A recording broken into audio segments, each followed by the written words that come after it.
watching Mika's Niche vlog.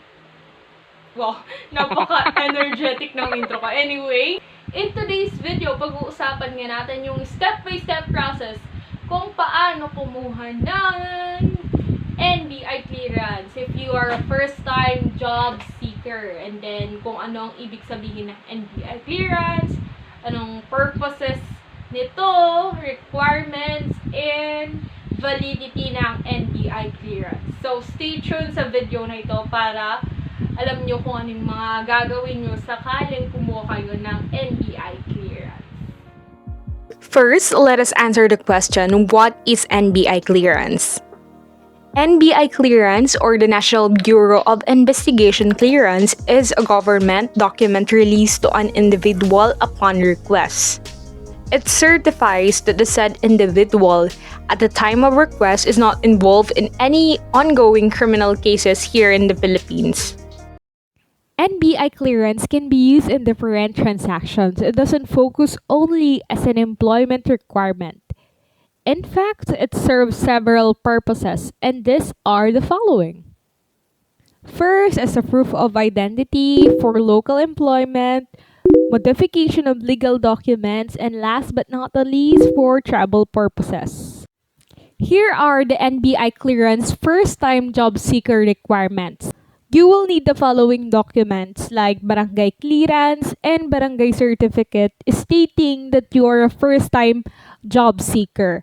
Napakahalaga po nitong Barangay Certificate stating that you are a first-time job seeker dahil ito po yung magiging basihan ninyo or proof of eligibility ninyo para ma-avail ninyo ng free yung NBI Clearance. Continuation, any two valid government-issued IDs such as valid passport, birth certificate issued by PSA, driver's license, SSS or GSIS ID, UMID ID, TIN ID, Postal ID, PhilHealth ID, Voter's ID or voter certification.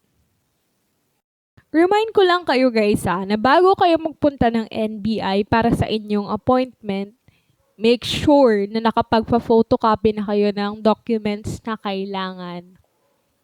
And dapat dinodouble check nyo yung mga requirements na i-represent nyo para alam mo yun, iwas windang kapag hinanap nila yung ganito, ganyan. Yung tipong ready ka pag nandun ka sa NBI. And huwag rin kakalimutang magdala ng ballpen. Ang validity naman ng NBI clearance ay 1 year o 1 taon. Now let us proceed on the step-by-step process on how to get free NBI clearance for first-time job seekers. Step 1. Go to the NBI clearance websites and register. You can access the first-time job seeker portal through the homepage of nbiclearance.gov.ph. Under NBI Clearance e-services, click First-Time Job Seekers. There, you will be greeted with a form that says, Register as a first-time job seeker. Fill up the form accordingly, accept the terms and services by ticking the checkbox, then click Sign Up. Step 2. Enter your NBI one-time password or OTP. After signing up, you should receive a text message from NBI containing a 6-digit one-time password on the mobile number you have indicated in the registration form. Enter the OTP mentioned within 5 minutes of receiving the message and click Submit. Step 3. Sign in and complete applicant information. Using the email and password you used to register, sign in to the portal. You will be greeted with an applicant information form. Review all the information and make sure they are all entered correctly and completely. Then, click Save Information. Pero if ever man na ma-encounter nyo yung instances na hindi nyo na ma-edit yung information na in-enter nyo sa inyong online application, chill lang kayo, huwag kayong mag-alala dahil pwede naman niyang ma-edit ng staff sa NBI branch na pupuntahan nyo. Basta wag lang naman yung sobrang Raming information na mali. Make sure naman na tama yung mga pinag-enter ninyo dyang information. The next step is to secure an appointment before going to an NBI branch near you.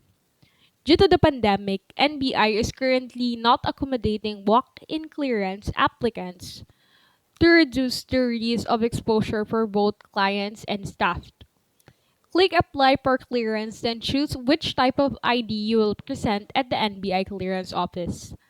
Enter your ID number and then click I agree. Step number 5. Secure an NBI Clearance appointment online. After entering the details for your valid ID, you can now proceed to choose a date for your personal appearance.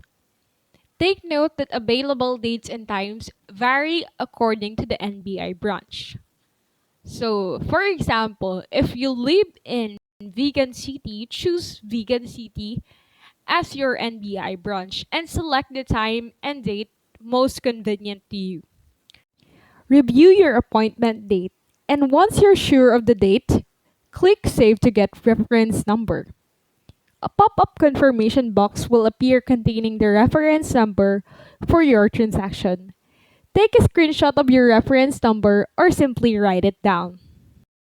Step number 6. Show up on your NBI clearance appointment. When the date and time of your appointment comes, make sure that you take note of the following.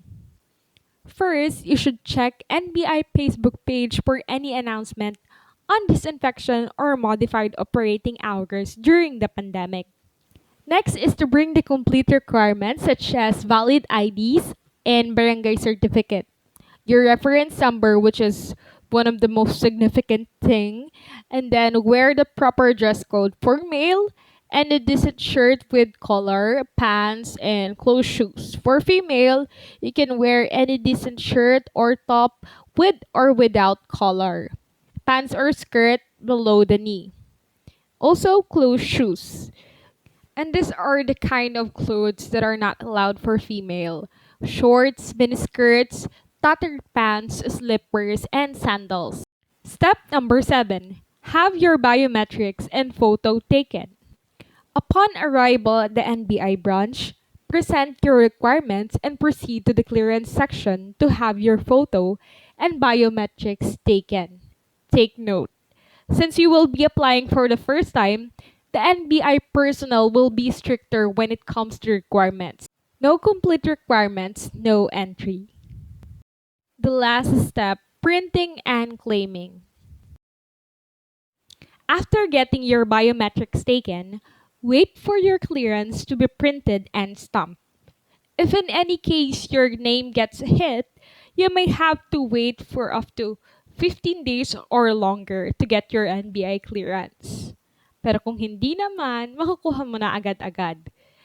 And once you have obtained your NBI clearance, you can already use that for your first time job hunting. Good luck and stay safe. God bless!